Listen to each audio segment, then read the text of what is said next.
Tanambasanky Toamasina dibondrano indray ny tanàna noho ny Rotsakorambe. Araka ny hitantsika amin'ny reto sary ireto dia miakatra be ny rano eny gare routière Tanambasanky ao Toamasina amin'izao fotoana izao noho ny Rotsakorambe izay efa nanomboka tamin'ny farany herinandro lasa teo. Tsy misy azo atao fa tsy maintsy miroboka sy miaina miaraka amin'izany ireo mponina sy mpampiasa lalana mandalo eo amin'ny toerana io. Ny eny Ambohitry Manjaka kosa dia norarana ny mivarotra amoron'ny lalam-baovao Ambohitry Manjaka nampahafantatra ny distrikany Ambohitra Atrimo fa voarara ny mivarotra eny amoron'arabe etsy amin'ny lalam-baovao Ambohitry Manjaka ary tsy azo atao ihany koa ny fananana hazakazaka fiara sy moto amin'ny io lalana io. Matetika loatra ny fisian'ny lozam-pifamoivoizana hamoizana ain'olona amin'ny ity lalana ity ka antony nandraisana izao fa napahan-kevitra izao raha ny fanazavana. Filohan'ny antermiera am-pirenena Andriamatoa sy teny Randriana Soloniaiko moa dia nilazany hoe tsy maintsy hisy ny fivoriana tsy ara-potoana eny amin'ny antermiera am-pirenena ahafahany ireo solombavambahoaka manolotra ny anaran'izay ho Premier Ministra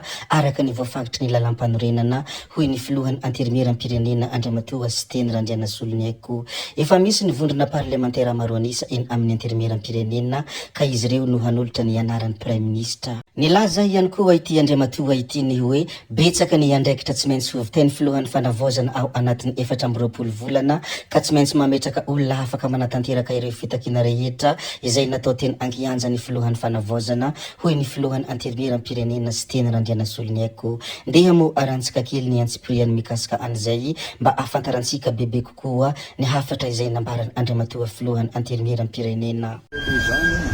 Ny mitarika teto dia zahay avao ny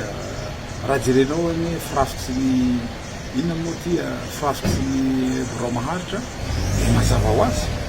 fa ny mpanohatra no mameno ny firafitsy ny gouvernement ka tsy tiako tenena ao anatin'izay zavatra zay ary ny mpanohatra koa no mitantana an'ireo groupe parlementaire reo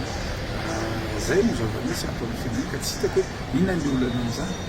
Tsika hoe dia asahy tena mila ataon'ireo ty sa mila ataon'ireo firaisan-kina asahy tena an'izany isika zany ireo tsy asahy tena an'izany ary olona reo dia nanohatra trafara ny prosekeny dia nanohatra trafara ny firaisan-kina dia nanohatra trafara dia iza no mitantana ty zahay ireo no mitantana ty tsy azo ataonareo fomba mihitsy zay ao anaty.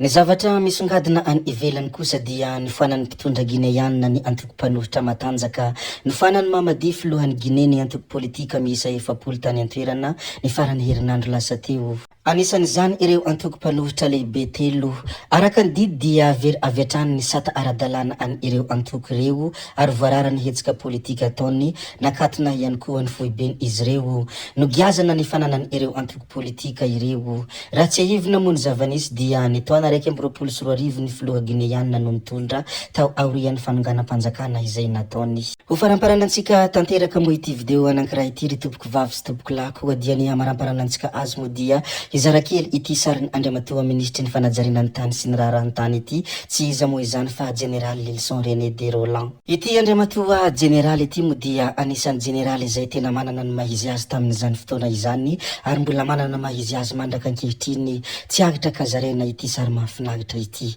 Tompoko vavy sy tompoko lahy zay ihany koa no namarana ny video antsika koa dia mankasitraka anareo na vitany hainao hatramin'ny farany ary mbola manentana anareo foana ny mbola hanaraka ny video manaraka zay alatsaka hiato misesisesy zay fa tsy halavenay resaka hametra veloma izay veloma vetivety amin'ny manaraka indray no manao ny misimisy veloma ary tompoko lahy veloma tompoko vavy.